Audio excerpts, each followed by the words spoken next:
뭐, 그럼 저걸 다 당신이 돈 주고 샀다는 거야? 그럼 돈 주고 사지. 저걸 어디서 주워? 아니, 저런 걸 왜 사는 거야? 돈 아깝게. 그냥 공연만 보러 다니면 되지. 내가 당신 취미생활하는 거 뭐라고 할 생각은 없는데. 그러면 하지 말어. 당신 요즘에 집에도 소홀하고 그래도 내가 아무 말 안 했잖아. 그러면 당신도 적당히 하고 좀 신경은 쓰고 살아야 할 거 아니야. 뭐? 내가 뭘 신경을 안 썼는데? 솔직히 집골이 뭐야? 나는 당신이랑 마주보고 밥을 언제 먹었는지 기억도 안 나. 맨날 입을 속옷도 없고 설거지는 쌓여 있고. 당신 갱년기인 것 같아서 내 선에서 할 수 있는 건 하려고 했는데. 이러면 나도 서운하지. 서운해? 내가 평생 가정에 헌신하고 당신이나 자식들이나 밥해 먹이고 그렇게만 살았는데 이제 나도 내 삶 좀 살면 안 되는 거야? 왜 내 유일한 취미 가지고 뭐라고 하는 거야? 아니, 당신 취미 가지고 뭐라고 하는 게 아니잖아. 적어도 내가 퇴직하기 전까지만이라도 신경 좀 써야 할 거 아니야. 뭘 신경 써? 밥 차려주라고? 당신이 애도 아니고 그것도 스스로 못해? 오늘 이야기 속 주인공은 62세 김성수 씨입니다. 그리고 그의 아내에 관한 이야기이죠. 김 씨는 자신의 말년이 이렇게 될 줄은 상상도 해본 적이 없었습니다. 자식들 잘 키웠고 큰 부자는 아니어도 노후 준비도 착실하게 하고 있었기에 막연히 손주들이나 가끔 보면서 아내와 여행 다니며 그렇게 지낼 것이라고 생각해 왔습니다. 그런데 다른 사람도 아닌 평생 함께한 아내에 의해서 모든 게 엉망이 됐습니다. 60이 다 되어서 트로트 가수인지 뭔지에 빠져 정신을 못 차렸던 아내. 그저 아내의 갱년기를 극복하게 만들어준 소소한 취미인 줄로만 알고 있었습니다. 일이 이 지경에 이를 줄 알았다면 진작에 뜯어 말렸을 것입니다. 연예인을 쫓아다닌 이후로 집은 뒷전이었습니다. 여기저기 쏘다니기 바빴고 돈을 평소답지 않게 물쓰듯 썼습니다. 급기야 김 씨 몰래 재산을 처분해버린 아내에게 김 씨는 오만정이 다 떨어져 버렸습니다. 평생을 함께했고 앞으로도 함께할 남편인 김 씨는 저버리고 허황된 꿈만 쫓게 된 아내와는 더 이상 이렇게 살 수 없을 것 같았습니다. 모든 일은 김 씨가 퇴직하기 전인 몇 년 전에 일어났습니다. 김 씨 부부는 아들이 둘이 있었습니다. 당시에 큰 아들은 결혼을 한 상태였고 둘째 아들도 취직해서 따로 살고 있었죠. 그리고 김 씨가 알고 있는 친구들, 친척들, 그리고 동네 사람들까지도 다들 입을 모아 말할 만큼 자식 농사는 잘 지은 듯 했습니다. 다들 명문대를 졸업해서 대기업에 다니고 있었습니다. 취업이 그렇게 어렵다는데 김 씨의 아들들은 전혀 김 씨 부부의 속을 썩히지 않았습니다. 물론 그 뒷바라지가 쉬웠던 것은 아니었습니다. 그만큼 좋은 교육을 시켰고 그렇게 키우기 위해서 평생 가족을 위해 헌신했습니다. 김 씨는 열심히 일했고 아내도 가정을 위해 살았죠. 김 씨의 아내는 김 씨와 결혼하고 쭉 전업주부로 지냈습니다. 그러니까 자식들도 잘 키울 수 있었고 안정적인 가정을 이룰 수 있었다고 생각했습니다. 작은 아들까지 장가 보내고 김 씨도 퇴직하고 나면 아내와 함께 한갓진 노후를 보내며 그렇게 살고자 했습니다. 부부 사이도 좋은 편이었죠. 당신 오늘 일찍 와? 퇴근하고 바로 오지. 그래도 7시 넘지? 그렇겠지. 왜? 아니, 그냥 집에 혼자 있으니까 심심해서.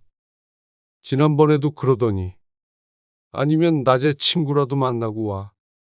친구가 어디 있어? 아니면 처형이랑 만나서 커피라도 마시던가. 언니 요즘 바쁘대. 아이고, 알겠어. 최대한 빨리 올게. 요즘 들어 부쩍 심심하다거나 외롭다는 말을 자주 하는 아내였습니다. 아무래도 자식들도 다들 독립하고 김 씨가 출근하면 집에 혼자 있으니 그러는 것 같았습니다. 하지만 아들들과 같이 살 때도 그렇고 한참 오래전부터 집에 혼자 있는 게 일상이던 사람이었습니다. 그리고 그걸 아내도 즐겼고 말이죠. 갱년기 아니에요? 큰아들과 통화를 하다가 뜻밖의 말을 듣고는 김 씨는 잠시 생각에 빠졌습니다. 그런가? 자꾸 그런 말을 하네. 기운도 없는 것 같고. 두 분이서 같이 여행도 가고 해보세요. 주말에는 충분히 아내와 시간을 보내려고 노력했습니다. 그것으로도 부족했나 싶어서 아내에게 바닷가라도 갈까 하고 물었습니다. 웬 바다? 1박 2일로 놀러 가자고. 맛있는 것도 먹고. 어때? 그런데 아내는 어쩐지 시큰둥했습니다. 아니, 뭘 그렇게 멀리 가? 차 오래 타기 싫어. 그러면 근처에 축제 같은 거 하나 알아볼까? 날도 풀리니 전국 여기저기에서 축제를 하는 것 같았습니다. 김 씨는 지난해까지만 하더라도 아내와 함께 종종 찾아다니곤 했습니다. 그런데 무슨 심경에 큰 변화가 왔는지 아내는 고개를 가로저었습니다. 왜 그래? 그냥 나 너무 늙은 것 같지? 주름도 너무 많고 밥하고 애들 키우느라 청춘 다 지나간 것 같아서 슬프다. 무슨 소리야? 요즘에 50대면 젊어. 아직 30년은 짱짱해. 주름도 하나도 없구만. 다 늙어서 오래 살면 뭐해? 아들의 말대로 정말로 갱년기가 오기라도 한 모양이었습니다. 자꾸만 한숨 쉬는 아내를 보니 걱정스러웠습니다. 그래서 평일에는 퇴근하면 바로 집으로 오려고 했고 주말에도 어디 안 가고 아내와 시간을 보내기 위해서 노력했습니다. 그러나 아내는 조금 나아진 듯 보였다가 어느 날 갑자기 선언을 했습니다. 나 이제는 밥 안 해. 뭐? 무슨 말이야? 나 이제 밥 안 하고 살림도 하기 싫어. 힘들어서 그래? 퇴근해서 집에 온 김 씨가 아내에게 되물었습니다. 주변을 둘러보니 집안이 평소보다도 어수선했습니다. 요즘 종종 그러더니 정말로 아내는 모든 집안일에 손을 놓은 듯 보였습니다. 그냥 내가 뭐 하고 있나 싶네. 평생 이러고 살 거 생각하니까 숨 막혀. 그 뒤부터는 김 씨는 퇴근 후에 혼자서 밥을 차려 먹었습니다. 아침밥은 원래 주스 한 잔 먹고 말았지만 저녁밥까지 해결하기는 힘들었습니다. 종일 일하고 들어와서 요리를 하려니 귀찮기도 하고 지치기도 했습니다. 그래서 근래 들어서 라면을 끓여 먹는 일이 늘었습니다. 여보, 와이셔츠가 안 보이네. 옷장에 봐. 안 보이는데. 모르겠어? 찾아봐. 아내는 침대에 누워서 대답을 하는 둥 마는 둥 했습니다. 김 씨는 한숨을 쉬고서는 어제 입었던 와이셔츠를 찾아서 다시 입었습니다. 밥 먹고 설거지하고 그런 것이야 알아서 한다지만 모든 집안일을 김 씨 혼자 할 수는 없었습니다. 그래서 직장 동료들이 요즘 자꾸만 김 씨에게 피곤한지 묻는 이유도 차림이 점점 꼬질꼬질해져서 그런 듯 보이기도 했습니다. 어쩔 땐 양말도 없었고 빨래를 김 씨가 돌려서 널어놔도 집에서 종일 있으면서 빨래를 걷어놓는 법도 없었습니다. 그러니 집안 꼴이 점점 보기 힘들어졌습니다. 그렇게 종일 누워있지 말고 차라리 나가서 놀아. 뭐 하고 놀아? 정할 게 없으면 처형이랑 나가서 쇼핑이라도 하던가. 김 씨는 아내가 심적으로 많이 힘든가 보다 생각했습니다. 그래서 집에만 들어오면 한숨이 나왔지만 자신이 좀 더 움직이자 싶었습니다. 마음의 병이라는 게 몸이 병든 것보다 무서우니 말이죠. 이모부, 잘 지내세요? 그러던 어느 날 김 씨는 처조카에게서 전화를 받았습니다. 엄마한테 들었는데 이모가 좀 우울해하는 것 같아서요. 이번 저희 엄마 생신에 콘서트 보내드리려고 하는데 이모도 같이 가면 어떨까 해서요. 콘서트? 이모는 그런데 안 가봤는데. 네. 근데 다들 엄청 좋아하신다 그러더라고요. 이모한테 깜짝 선물로 하고 싶은데 지난번에 이모 생신에도 선물 못 드려서요. 엄청 신나고 재밌대요. 기분 전환하고 좋죠. 이거 쉽게 갈 수 있는 거 아니에요. 그 말에 김 씨는 그것도 좋은 아이디어라고 생각했습니다. 기분 전환이라는 단어가 귀에 박혔습니다. 아내에게 필요한 것이라고 생각했습니다. 그래서 당일이 되었을 때 김 씨가 아내에게 말했습니다. 사실 오늘 선영이가 당신한테 선물로 콘서트에 보내준다던데. 콘서트? 처영이랑 오늘 다녀와. 데려다 줄게. 싫어. 갑자기 무슨 콘서트야? 어차피 집에 있을 거면 가서 좀 놀다 와. 노래도 듣고 끝나고 처영이랑 맥주라도 한 잔 마시고 오고. 김 씨가 아내의 등을 떠밀었습니다. 난 알아서 밥 차려 먹을 테니까. 바람 좀 쐬고 와. 김 씨의 닭달의 아내가 마지못해 일어났습니다. 그런 아내를 김 씨가 약속 장소에 데려다 놓았습니다. 그리고 돌아와서는 집 청소부터 했습니다. 그래도 갔다 왔을 때 집이 깨끗해야 산뜻하지 않을까 싶었습니다. 2시간가량 그렇게 분주하게 움직이니 밥 먹을 기운도 없어서 소파에 기대 있다가 설핏 잠에 들었습니다. 그리고 나서 현관문이 열리는 소리에 잠에서 깼습니다. 어? 벌써 왔어? 지금 시간이 몇 시인데? 벌써 이렇게 됐네. 어땠어? 무지 재밌었어. 정말 아내의 목소리는 드물게 들떠 있었습니다. 눈을 비비고 보니 볼도 붉게 상기되어 있는 것이 정말로 즐거운 시간을 보내고 온 듯 했습니다. 이런 거 처음인데 사람들이 왜 가는지 알겠더라. 다행이네. 그러면서 아내는 다음에도 또 가고 싶다고까지 했습니다. 처음에는 안 가려고 그러더니 얼마나 좋았으면 그럴까 싶었습니다. 그래. 다음에 또 가봐. 그래서 다음날 아들에게 물어봤습니다. 너희 엄마가 콘서트 가서 엄청 재밌었다고 그러더라. 그런 거는 어떻게 예매하는 거야? 글쎄요. 안 가봐서 잘 모르겠는데요. 아들들도 영화는 봐도 콘서트는 가본 적이 없다며 잘 모르겠다고 했습니다. 그런데 아내는 그 뒤로 알아서 2번째 콘서트에 갔습니다. 조카도 모르는 걸 보니 어떻게 정보를 얻은 모양이었습니다. 그 뒤로 아내의 얼굴에는 생기가 돌았습니다. 무기력하게 있었던 때가 언제였나 싶게 말이죠. 누구랑 그렇게 통화를 해? 김 씨가 퇴근해서 봐도 그렇고 주말에도 그렇고 아내는 전과 다르게 휴대폰을 붙들고 살았습니다. 아, 우리 모임 사람들. 모임? 생전 모임이라고는 하질 않았던 아내였습니다. 아, 콘서트 같이 갔던 그 사람들? 맞아.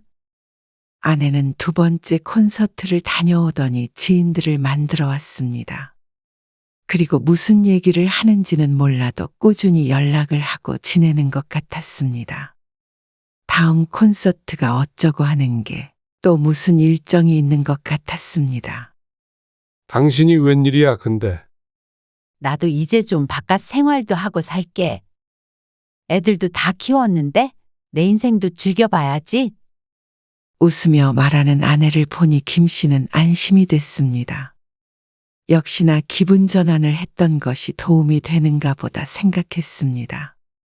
이제는 예전의 아내로 돌아올 것이라고 생각했습니다. 그런데 그건 김 씨의 착각이었습니다. 아내는 그전보다도 더한 듯 했습니다. 여보, 나왔어. 김 씨가 신발을 벗고 집으로 들어갔습니다. 유난히 피곤한 하루였습니다. 8시가 넘어도 업무가 끝나질 않아서 집에 돌아오니 9시가 훌쩍 넘은 시간이었습니다. 여보. 자, 거실에 불은 켜져 있었는데 사람은 보이지 않았습니다. 김 씨가 진이 빠진 손길로 얼굴을 문지르며 소파에 앉았습니다. 씻어야 하는데 기운이 없었습니다. 그런데 그 와중에 보이는 광경이 참 심란했습니다. 거실 한켠에 빨래가 쌓여 있었습니다. 그리고 식탁 위를 보자 아내가 저녁을 차려 먹었는지 빈 그릇과 반찬통들이 나와 있었습니다. 맞벌이하는 집도 이렇게 혼란스럽지는 않을 것 같았습니다. 김 씨가 틈틈이 한다고 하더라도 한계가 있었습니다. 김 씨도 노는 것이 아니니 말이죠. 그때 소파 옆에서 웬 트로트 노래가 요란스럽게 울렸습니다. 김 씨가 두리번거리자 아내의 휴대폰이 보였습니다. 휴대폰이 여기 있는 걸 보니까 화장실에라도 간 모양이었습니다. 이 시간에 누구에게 전화가 오나 휴대폰을 집어들었는데 그 사이 전화가 끊어졌습니다. 휴대폰 화면을 터치해보자 보이는 장면에 헛웃음을 지었습니다. 아내의 휴대폰 화면을 본 지 한참 된 것 같은데 어느새 어느 가수 얼굴로 가득 차 있었습니다. 잠금화면도 그렇고 화면을 켜보아도 바탕화면에 그 얼굴이었습니다. 요즘 트로트 가수들의 나이가 다들 젊어졌다고 하는데 김 씨도 TV에서 몇 번 본 적이 있는 사람이었습니다. 지난번에 갔다 왔던 콘서트도 이 가수의 콘서트였던 것 같았습니다. 남의 휴대폰 들고 뭐해? 아내가 안방에서 나오면서 물었습니다. 전화가 울리길래 봤지. 이리 줘. 근데 당신은 화면에 그게 뭐야? 외간 남자 얼굴을 해놨어? 김 씨가 농담을 섞어 말하자 아내도 입을 삐죽거리며 대꾸했습니다. 외간 남자는 무슨. 그리고 멋있는 얼굴 해놓으면 핸드폰 켤 때마다 기분이 좋잖아. 어이구, 조카뻘 아니야? 그 정도는 아니거든. 김 씨는 고개를 절레절레 저으며 몸을 일으켰습니다. 한 20분만 같이 청소 좀 하자. 나 지금 바빠. 설거지라도 좀 해, 그러면. 당신 밥 먹을 거 아니야? 당신 먹고 같이 치워줘. 입맛 없어서 안 먹어.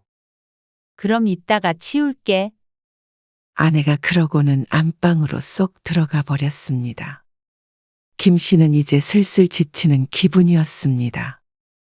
언제까지 이래야 하는지 몰랐습니다. 전에는 심리적인 문제라고 했다면 이제는 아내도 시간이 없어 보였습니다. 딴데 온통 정신이 팔려서 말이죠. 그래도 한숨 섞인 웃음만 한 번 짓고는 김 씨가 부지런히 몸을 움직였습니다. 그래도 그전처럼 우울한 표정으로 종일 누워만 있는 것보다는 낫다고 생각했습니다. 그런데 이게 웃을 일이 아니었다는 걸 꼴 깨닫게 되었습니다. 아내는 시간이 지나면 지날수록 집에 붙어 있지를 않았습니다. 휴대폰만 붙잡고 있을 때와는 다르게 이제는 적극적으로 외출을 해서 콧배기를 보기가 힘들었습니다. 다른 사람 같았으면 바람났나 싶었겠지만 그게 아님은 명백했습니다. 오늘도 늦게 들어와? 응. 모임 있어. 이제 주말이면 김 씨는 혼자 집에 있는 게 익숙해질 지경이었습니다. 그 가수 팬클럽 모임인가 그거? 맞아. 밥 먹고 올 거니까 당신은 알아서 챙겨 먹어. 한 번씩 공연을 가는 것은 이해가 갔습니다. 하지만 이건 점점 도가 지나쳐가는 것 같았습니다. 김 씨는 어린애들이나 좋아하는 연예인을 쫓아다닌다고 생각했습니다. 내 아내가 이럴 것이라고는 생각도 못했습니다. 아들에게 말하자 아들은 대수롭지 않게 생각했습니다. 그래도 뭐 건전하다면 건전한 취미잖아요. 건전하지 않다는 게 아니라. 술을 마시고 들어오시는 것도 아니라면서요. 그렇지. 그럼 숨통 좀 트이게 지켜보시는 게 낫지 않을까요? 아들이라고 김씨 부부의 세세한 이야기는 알지 못했습니다. 그렇다고 미주알 고주알 일러 바칠 수도 없었습니다. 그리고 아들의 말을 들어보니 술 마시고 늦게 들어오는 것도 아니고 외도를 하는 것도 아니니 크게 아내를 나무랄 수도 없었습니다. 어느 날 퇴근해서 집에 오니 현관문 앞에 웬 택배 상자가 있었습니다. 크기도 상당했고 들어보니 무거웠습니다. 거의 끌고 가다시피 집 안으로 가지고 들어갔습니다. 김 씨의 것이 아니기에 당연히 아내의 것이라고 생각했습니다. 아내는 외출했는지 보이지 않았습니다. 간단히 밥을 챙겨 먹고 설거지를 하고 있자 현관문 열리는 소리가 들리고 아내가 들어왔습니다.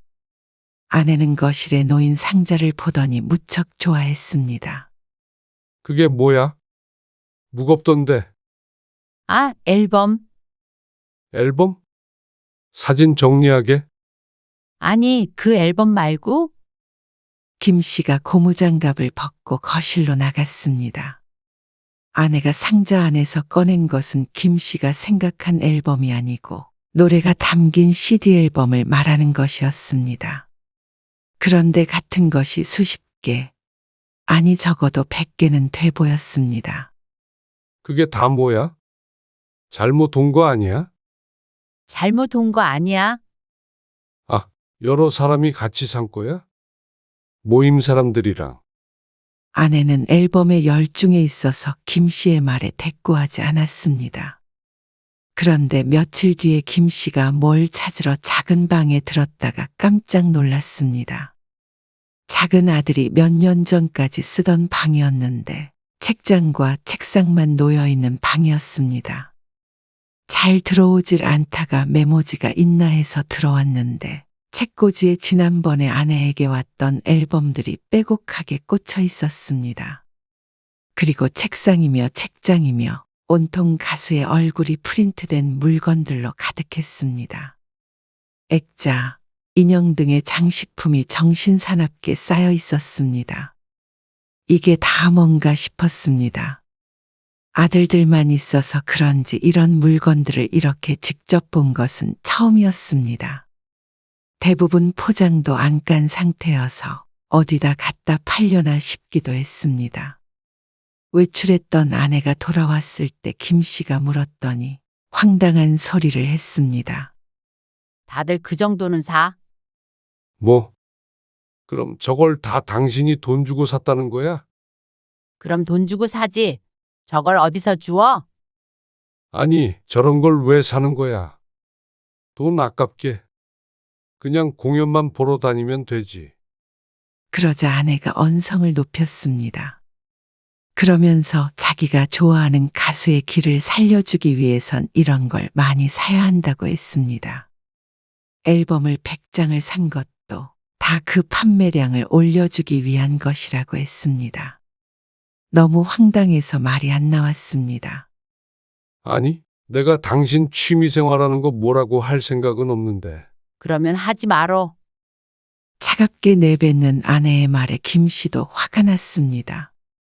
100번 양보해서 인형인지 사진인지 이런 거 돈으로 환산하면 얼마 하지도 않을 것 같고 연예인 좋아하는 게 건전한 취미라고 치더라도 김 씨도 할 말이 있었습니다. 당신 요즘에 집에도 소오라고 그래도 내가 아무 말 안 했잖아. 그러면 당신도 적당히 하고 좀 신경은 쓰고 살아야 할 거 아니야. 뭐? 내가 뭘 신경을 안 썼는데? 솔직히 집꼴이 뭐야? 나는 당신이랑 마주보고 밥을 언제 먹었는지 기억도 안 나. 맨날 입을 속옷도 없고 설거지는 쌓여 있고. 당신 갱년기인 것 같아서 내 선에서 할 수 있는 건 하려고 했는데. 이러면 나도 서운하지. 그러니까 아내는 오히려 김 씨에게 화를 냈습니다. 서운해?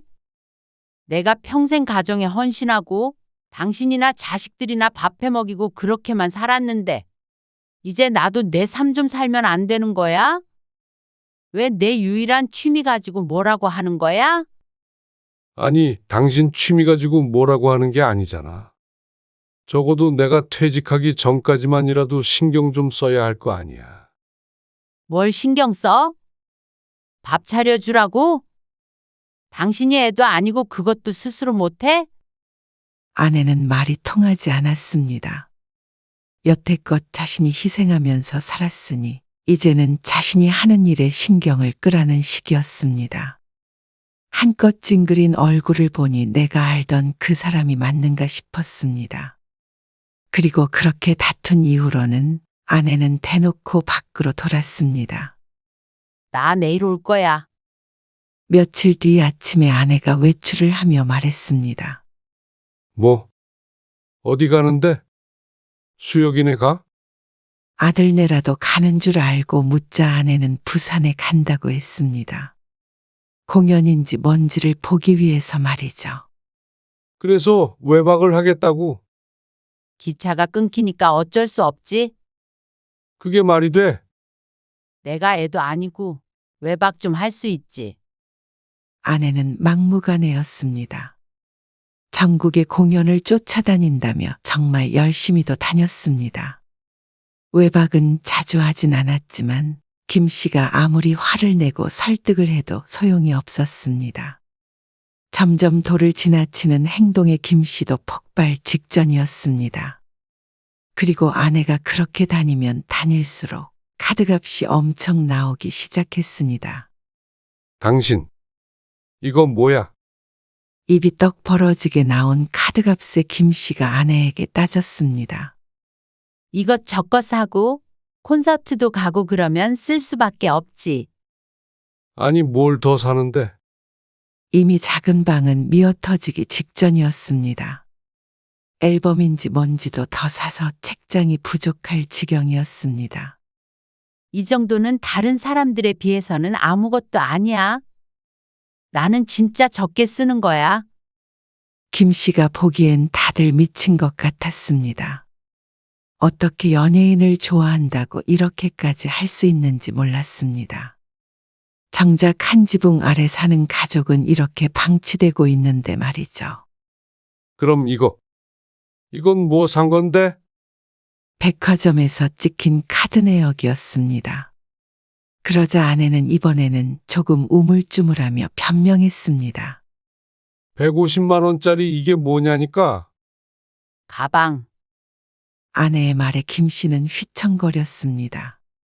차라리 아내의 가방을 샀다고 하면 상관이 없었습니다. 근데 그 가방이라는 게 그놈의 가수 생일 선물로 산 것이라고 했습니다.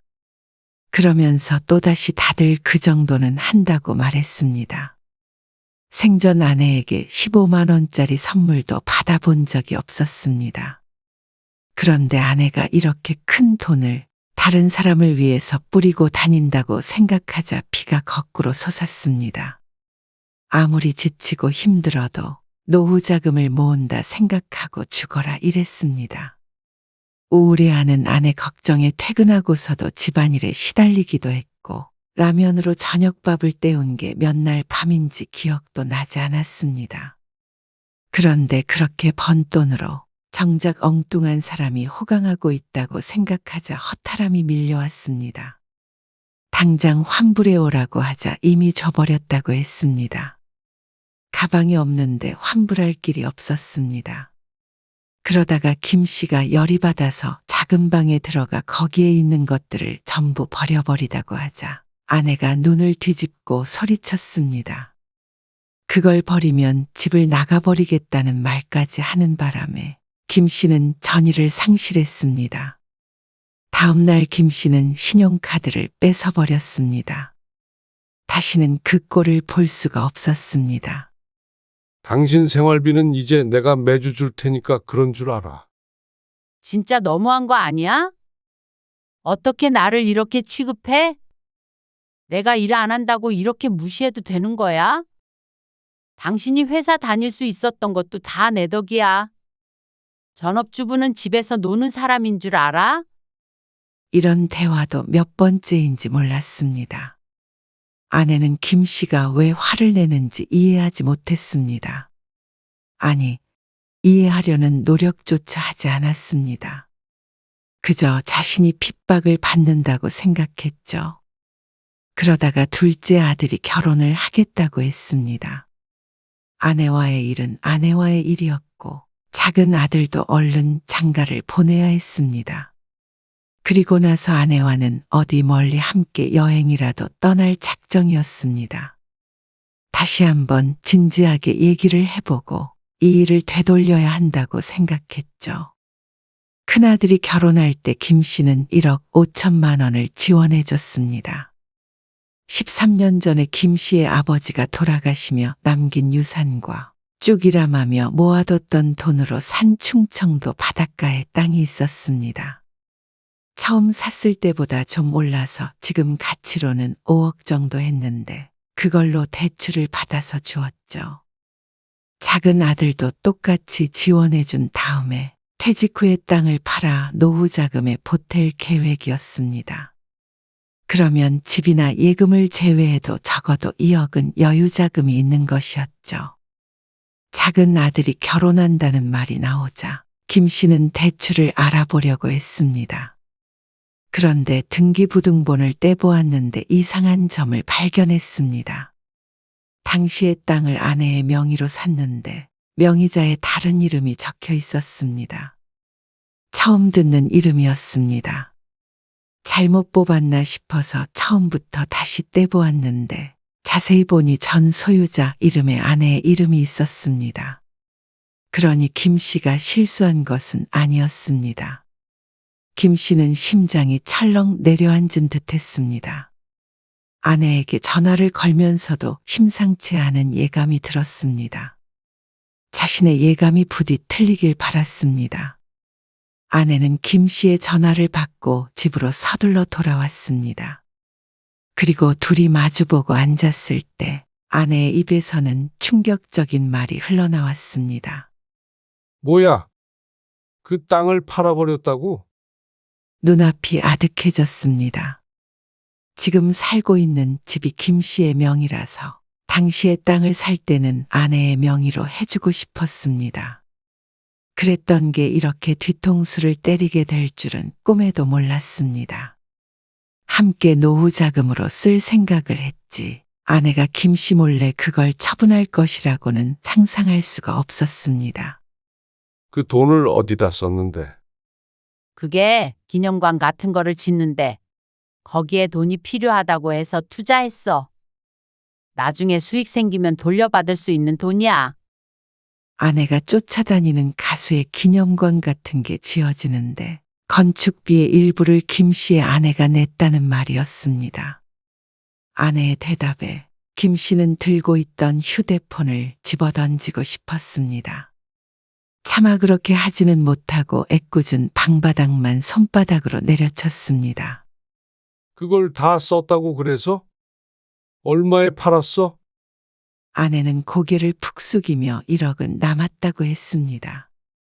그걸 제 값보다 싸게 팔았어도 대출을 제외하고 최소한 3억은 현금을 쥐어야 하는데 1억이 남았다는 건 투자금에 2억이나 썼다는 말이었습니다. 김 씨는 코끝이 시큼해졌습니다. 억울하기도 하고 비참하기도 하고 배신감에 치가 떨렸습니다. 노후를 위해 열심히 일해서 가지고 있던 재산이었습니다. 그리고 일부는 아버지에게 물려받은 돈도 들어가 있었고 말이죠. 또 아들 장가 보낼 때 보탬이 될 재산이었습니다. 그걸 홀랑 팔아버리고는 피 한 방울 안 섞인 생판남을 위해 썼다는 말이었습니다. 진짜 당신이 미쳐도 단단히 미쳤구나. 그놈이 우리보다 훨씬 가진 거 많고 잘 먹고 잘 살 텐데 그거 2억 보탠다고 그놈한테는 기별도 안 가. 근데 그 돈이면 우리는 노후에 훨씬 잘 살 수 있잖아. 차라리 그거 다 팔아서 자식들한테 줘버리지. 그거를 어떻게? 말을 잇기가 힘들었습니다. 그런데 아내는 뭐가 그렇게 당당한지 몰랐습니다. 나도 내 맘대로 2억 정도는 쓸 수 있어야 하는 거 아니야? 당신이 번 돈이지만 거기에 나도 기여했잖아. 평생 살림했으니까 내 몫으로 그 정도는 있어야지. 그 말이 아니잖아. 내가 어디 가서 2억 엉뚱한 곳에 쓰고 오면 당신은 잘했다고 할 수 있어. 엉뚱한 데라니? 내가 평생을 내 삶도 없이 살았는데 말년에 내가 하고 싶은 거 하면서 살지도 못해? 나한테 마음의 안정을 주고 위로가 되는 일이야. 그것만 하더라도 충분히 가치가 있는 거 아니야? 당신은 어떻게 내 생각은 하나도 안 해? 이제 그게 내 삶의 이유야. 삶의 이유가 가족이 아닌 연예인에게 있다는 아내. 그 말을 듣자 김 씨는 더 이상 되돌릴 수 없을을 직감했습니다. 아니, 되돌릴 수 있다고 하더라도 김 씨가 그러고 싶지 않았습니다. 이 일을 안 아들들도 난리가 났습니다. 아들들은 어머니가 이 정도인 줄은 전혀 모르고 있었습니다. 큰아들의 결혼 자금의 출처를 가족 모두 알고 있었기 때문에 작은 아들도 그러리라고 생각했을 텐데 그 땅을 팔아서 써버렸단 말에 적지 않은 충격을 받은 모양이었습니다. 그리고 큰아들도 분개했습니다.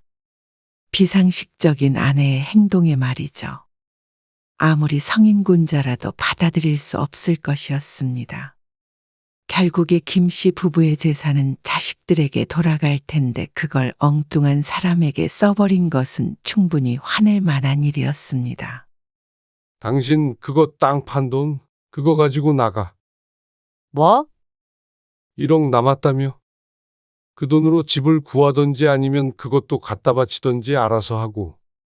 투자한 거 수익 나와서 부자 되면 부자 된 대로 살고. 모르겠다. 당신은 이제 당신 갈 길 가. 당신 삶 살고 싶다며. 그래. 평생 고생했으니까 이제 내가 놔줄게. 하고 싶은 거 하면서 살아. 당신 그 돈 다 합치면 3억이 넘어. 그 정도면 됐지. 둘째는 내가 마련해서 결혼시킬 테니까 서로 억울할 것도 없잖아. 그럼 이혼하자는 소리야? 그래. 이렇게 깔끔하게 갈라서자. 아내가 잠시 말이 없이 앉아 있었습니다. 무슨 생각을 하는지는 알 수 없었습니다. 남편이 없으니 편하게 가수를 쫓아다닐 수 있겠다 생각했을 수도 있고, 돈 벌어다 주는 사람이 없으니 원하는 대로 살기는 힘들겠다 생각했을 수도 있었습니다. 하지만 중요한 것은 아내가 고개를 끄덕였다는 사실이었습니다. 그렇게 30년 넘은 긴 결혼 생활이 끝이 났습니다. 참 허무하고 이상한 이유로 말이죠. 아내는 자유를 찾아겠다고 짐을 싸서 나갔습니다. 이혼은 일사천리로 이루어졌습니다. 작은 아들의 결혼식에는 둘 다 혼주석에 앉아 있었고 그 뒤로는 아내를 볼 일이 없었습니다. 작은 아들 결혼 자금은 아파트로 대출을 받아서 대주었습니다. 그 외에도 적금을 들어놓은 것도 조금 있었고 아직 퇴직을 하지 않았으니 충분히 혼자 살 노후 준비는 할 시간이 있을 것 같았습니다. 마음은 헛헛했지만 그렇다고 주저앉아 있을 수만은 없었습니다. 그리고 일을 해야 하니 정신을 놓을 시간도 없었습니다. 아내에게 그 돈을 줘버린 건 후회하지 않았습니다. 아내가 그동안 그만큼 가족에게 헌신했다고는 생각했습니다. 그러니 이렇게 부부 사이의 끝은 났지만 이걸로 완전히 미련은 버리기로 했습니다. 그렇게 2년이 지나고 어느 날 아들에게서 연락이 왔습니다. 돈을 빌려달라고 하셨어요. 그래서 조금 보내드렸는데 그동안 아내와는 간간히 교류를 하며 살았던 자식들이니 아내와 아들들의 문제였습니다. 그건 네가 알아서 판단하는데. 며느리한테 부끄럽게 살지는 말어라. 그러고는 전화를 끊었습니다. 김 씨에게 모르는 번호로 전화가 왔지만 차단해버렸습니다. 한때는 죽을 때까지 함께 할 동반자였지만 이제는 그저 남일 뿐이었습니다.